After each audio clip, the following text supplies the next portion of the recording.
Tokyo Bay lay still under a moonless sky.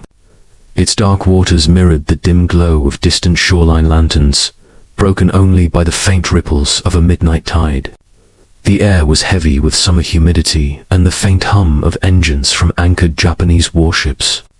To the Imperial Navy, this place was sacred ground, the innermost cradle of their island fortress, defended by patrols, minefields, and a certainty that no foreign enemy could ever dare come this close.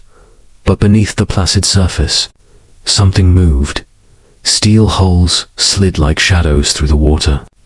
Inside the cramped, dim-lit control rooms of American submarines, red lights glowed faintly over sweating faces. Men spoke only in whispers. Every sound mattered. The navigator traced his finger over a chart of the bay's contours, while the captain's eyes stayed fixed on the sonar screen, watching for any hint of approaching danger.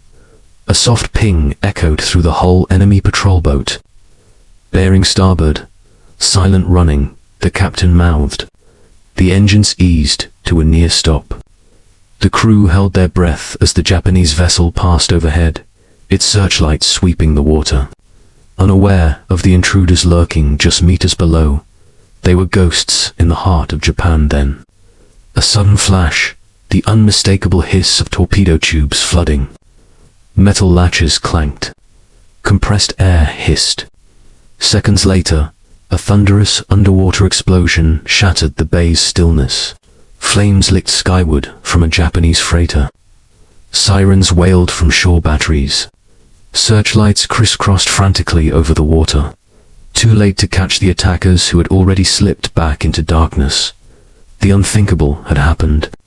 American submarines had struck Tokyo Bay. It was the kind of audacity the Japanese military had never imagined possible, a dagger thrust into their most secure waters.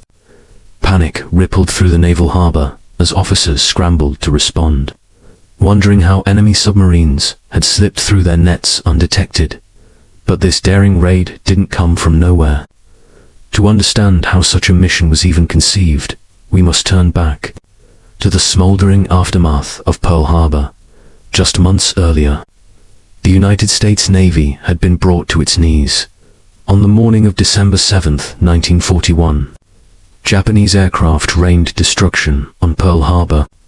Battleships burned, sailors were killed in their bunks, and the Pacific Fleet lay crippled. America was stunned and enraged. In the weeks that followed, the nation seethed with a single question: how would we strike back? Yet direct retaliation seemed impossible. The Japanese Empire now spanned half the Pacific, its defenses layered like armor.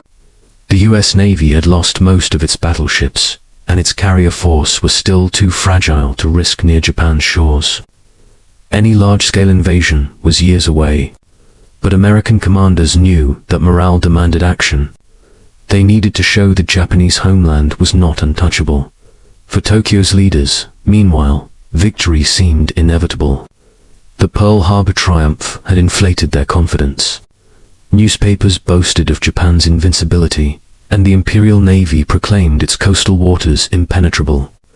Their attention was fixed outward, on the Philippines, Singapore, the Dutch East Indies. The idea that enemy ships might penetrate their home waters was dismissed as fantasy. It was precisely this overconfidence that American strategists sought to exploit. Early in 1942, Admiral Ernest King and the Navy's Submarine Force Pacific began searching for ways to strike Japan directly.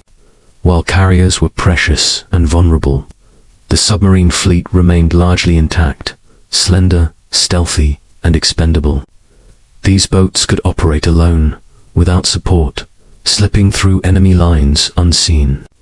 They were the only weapon America could thrust into Japan's heart so soon after the disaster at Pearl Harbor. The concept was bold, almost reckless. Send us submarines deep into enemy waters, close to Tokyo itself, to sink Japanese shipping and sow fear. Even a symbolic attack, planners argued, would shake Japanese confidence and rally American spirits. Not everyone agreed. Many officers doubted submarines could survive so deep inside Japan's coastal defenses. The waters were shallow, crisscrossed by patrols and mined channels.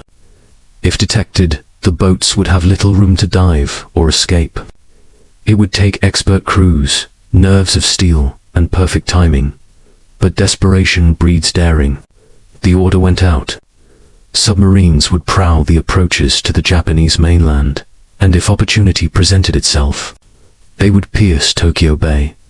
It was the beginning of a secret campaign that would bring American sailors to the very doorstep of the enemy's capital and into the jaws of death.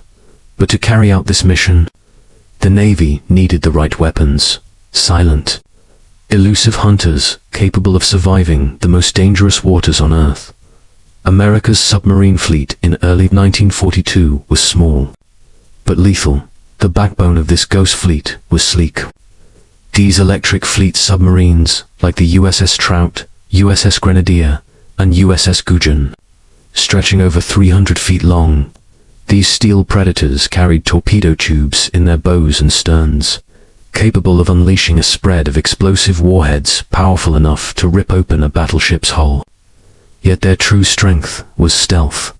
Running on electric motors while submerged, they could glide through the water, nearly silent, invisible to radar, elusive to sonar if they hugged the seabed. Inside, conditions were brutal. Crews lived packed into narrow corridors between machinery and torpedoes, enduring stifling heat, foul air, and the constant scent of diesel fuel. Every sound could be fatal. Even a dropped wrench could betray their position to Japanese hydrophones. So the men learned to move like shadows, speaking in hushed tones, wearing soft-soled shoes, and timing their actions with the rhythm of the boat's engines to mask the noise, to prepare for operations near Japan. The Navy launched a crash program of secret training. Submariners practiced threading through simulated minefields, navigating by dead reckoning, and slipping past fast-moving patrol craft. Captains studied tide tables and Japanese shipping schedules. They memorized the silhouettes of enemy destroyers and the layout of Tokyo Bay's channels. Tokyo Bay itself was a fortress. It was guarded by layered minefields, patrol boats, and anti-submarine nets strung across key channels. The Imperial Navy believed these defenses made the bay invulnerable. No enemy vessel had ever entered it. But American planners discovered gaps, narrow approaches through which a skilled captain might slip at night, riding the tide and hugging the shoreline to stay beneath sonar coverage. Equipped with new Mark 14 torpedoes, temperamental, often prone to malfunction, but deadly when they worked, the submarines were readied for their mission. Their crews knew the odds of survival were slim. A single depth charge in those shallow waters could crush a submarine like a tin can. Yet volunteers lined up for the assignment. They understood its significance. If they succeeded, they would prove that even the heart of Japan was vulnerable. By spring 1942, the boats were in position. The Ghost Fleet waited in the dark waters off Honshu, poised to make history, and soon they would dive into the very jaws of the dragon, into the shadowed channels of Tokyo Bay itself. The tide was turning in Tokyo Bay. A thin mist drifted over the dark water as the American submarines approached the bay's narrow mouth. Their hulls were blacked out, running decks awash, only periscopes and masts breaking the surface as they crept forward. Every man aboard knew the stakes. Once inside, there would be no margin for error, no room to dive deep, no chance to flee if discovered. The captain of the lead boat stood rigid in the conning tower, scanning the horizon through night binoculars. Behind him, the helmsman's hands trembled slightly on the wheel. The only sound was the slow tick of the depth gauge and the faint hum of the electric motors. At precisely 2,300 hours, the order came. Dive to periscope depth. Silent running. The ballast tanks hissed, water gurgled through the vents, and the sub slipped beneath the waves like a disappearing phantom.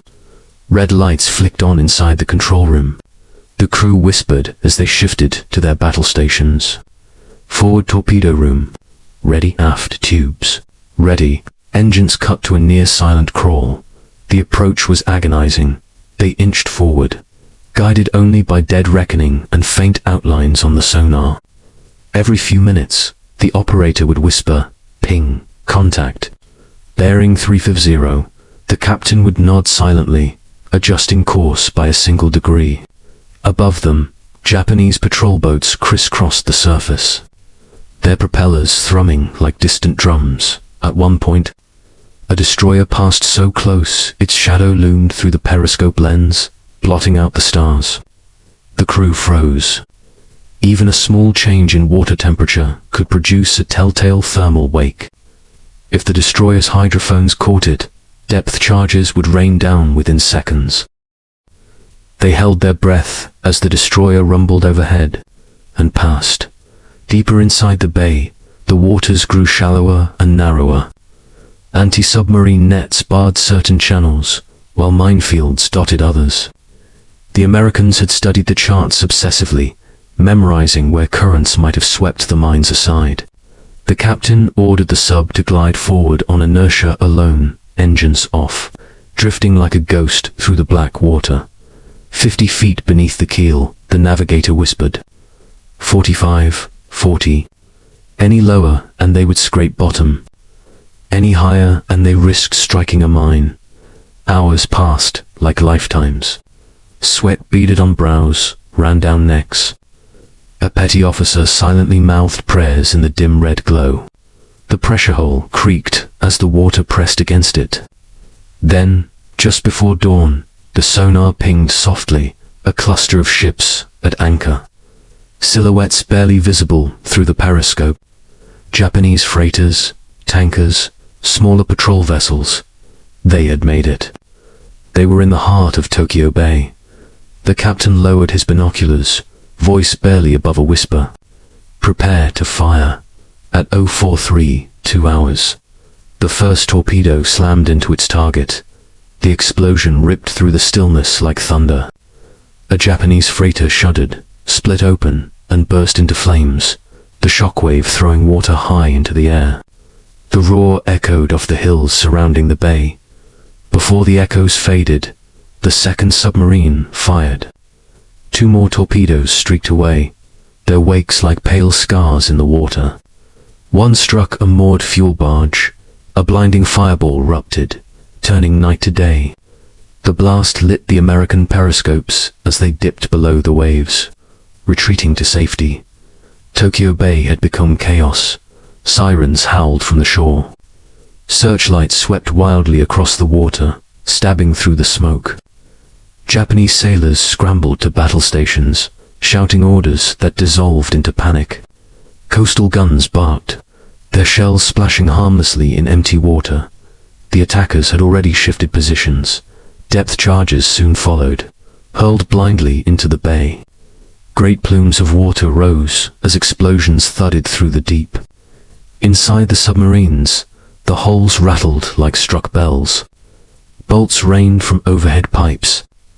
The men clenched their jaws, gripping rails as shockwaves rolled through the control rooms. One sailor muttered through clenched teeth, "If one of those hits close, we're done." But the Japanese were firing blind. They had no idea how many submarines were in their bay, or where they were. Rumors flew between patrol boats. Some swore they saw 3 wakes, others said 5. The confusion only deepened as fires continued to burn along the shore, reflected in the black water like molten gold. In the middle of this chaos, the lead submarine turned for the exit channel. It was the most dangerous part of the mission, escaping through the same narrow gauntlet of patrols, now fully awake and searching. The captain ordered silent, running again. Electric motors hummed at their lowest speed. The crew spoke in gestures only dot above them. Japanese destroyers tore across the bay, their sonar pings echoing like hammer blows. A pair passed directly overhead. The submariners froze as their hull groaned with the water pressure.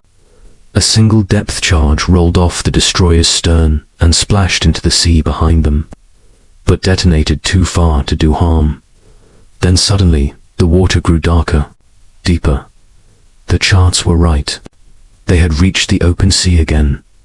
The captain finally exhaled and allowed himself a grin. Clear of the bay. Well done, gentlemen. Behind them, Tokyo Bay burned. Japanese officers would later admit they were stunned.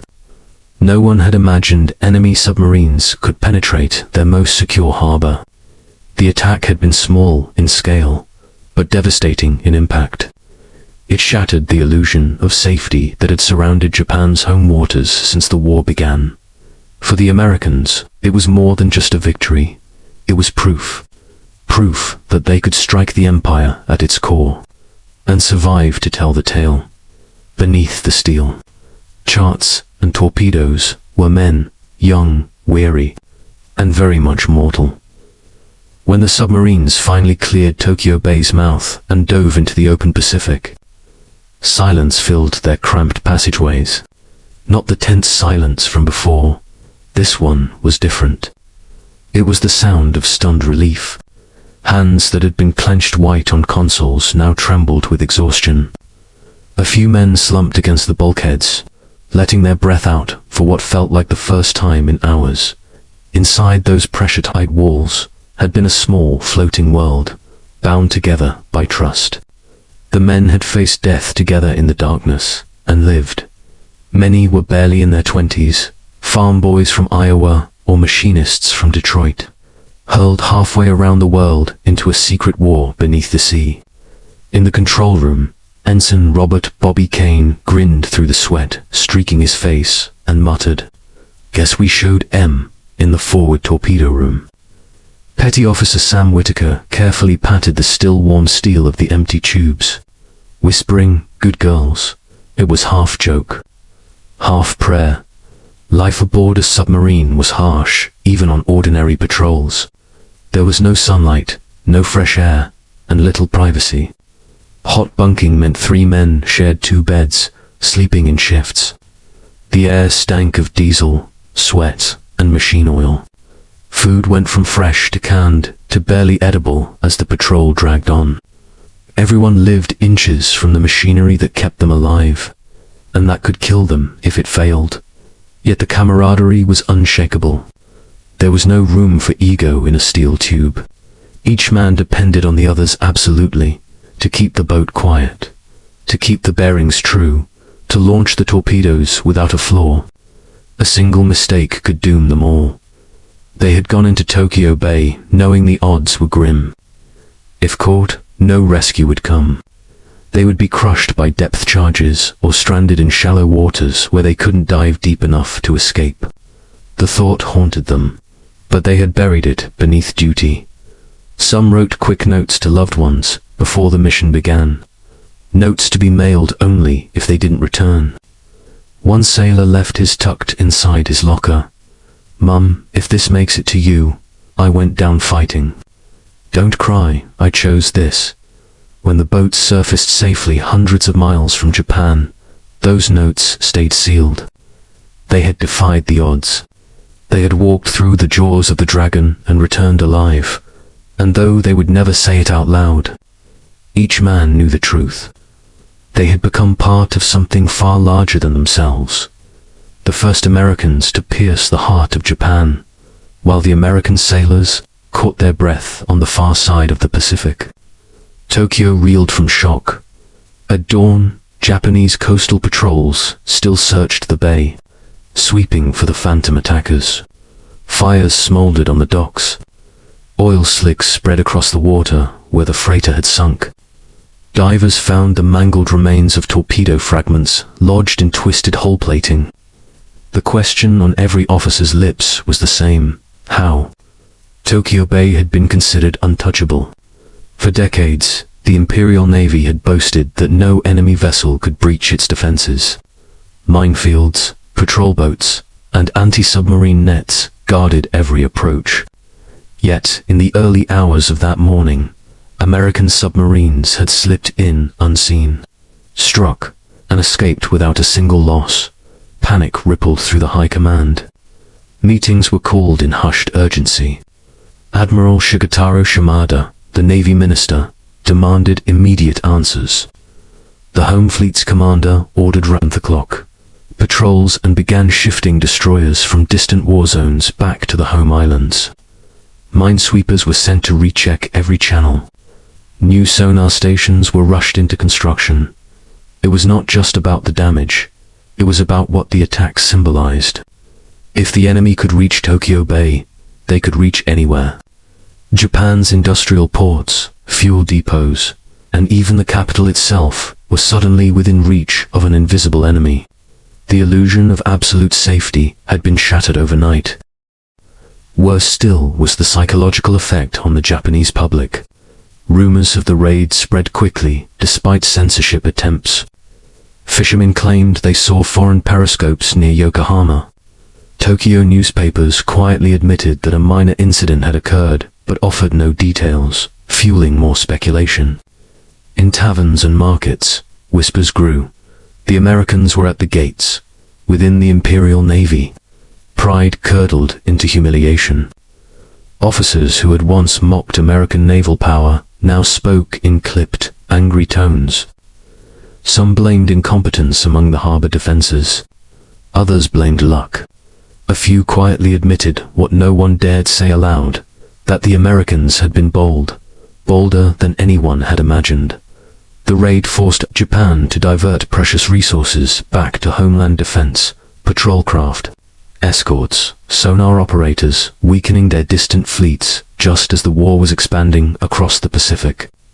It was a small raid, but its echo carried far. The Americans had proven that even the innermost waters of Japan were not beyond reach, and from this point on, Tokyo would never sleep as soundly again.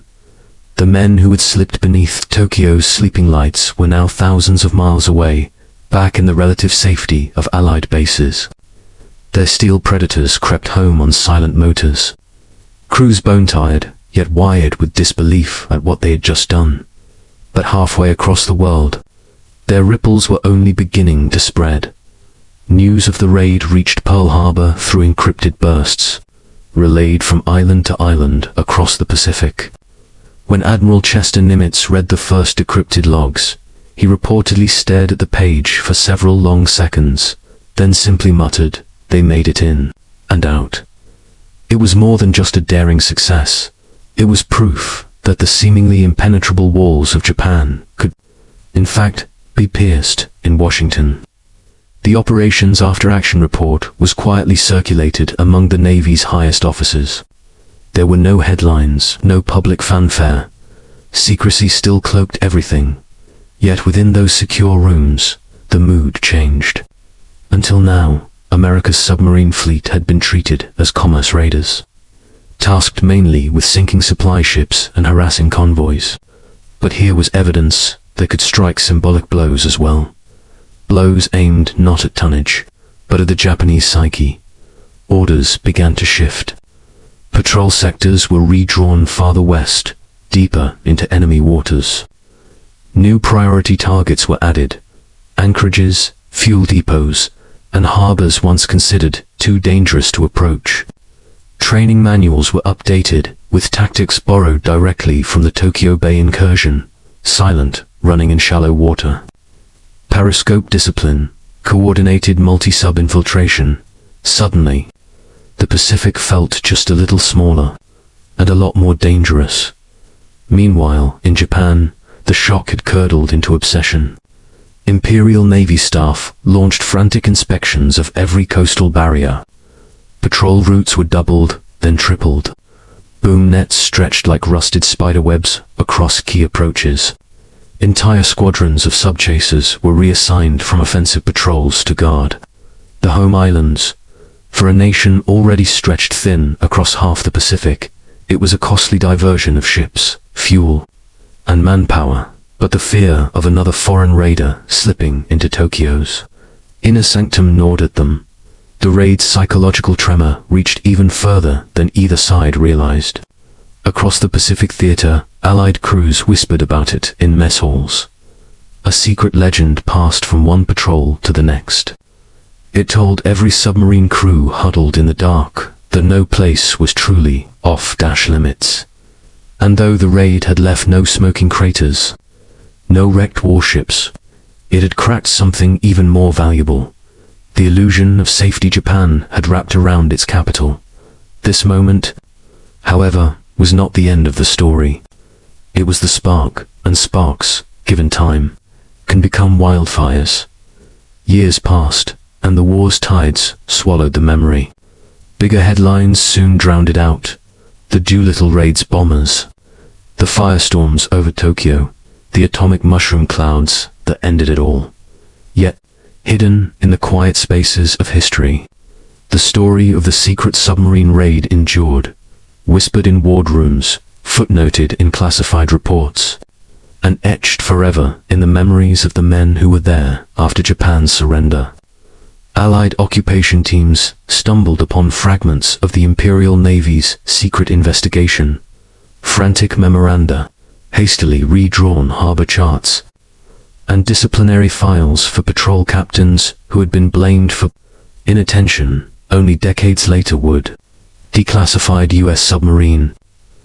Logs confirm what had once seemed impossible, that American boats had indeed prowled inside Tokyo Bay, unseen and unharmed. For the Japanese officers who survived, the memory carried a bitter edge. Some later admitted they had felt more shaken by that silent incursion than by any bombing raid. One former staff officer confessed, it was as if ghosts had passed through the Emperor's garden. The American veterans, now old men with weathered faces and steady eyes, remembered it differently, the eerie calm of Tokyo's shoreline glowing faintly on the horizon, the sweat-soaked silence inside their steel hulls, and the thunderous release when they finally broke back into the open ocean. They hadn't set out to change history, yet in their quiet way, they had. Because the raid had done something extraordinary, it shifted the war's emotional gravity. It proved that courage and cunning could pierce even the strongest fortress. That empire, no matter how vast, could bleed from the smallest cut. Today, few know their names. No monuments rise on the shore they once stalked. But beneath the waves of Tokyo Bay, their shadows still glide, silent, unseen, and unforgettable. And as the camera pulls back on the modernbay.com and glittering under the rising sun, the narration leaves one final thought lingering in the air. Even the mightiest walls can crumble when struck by those bold enough to test them.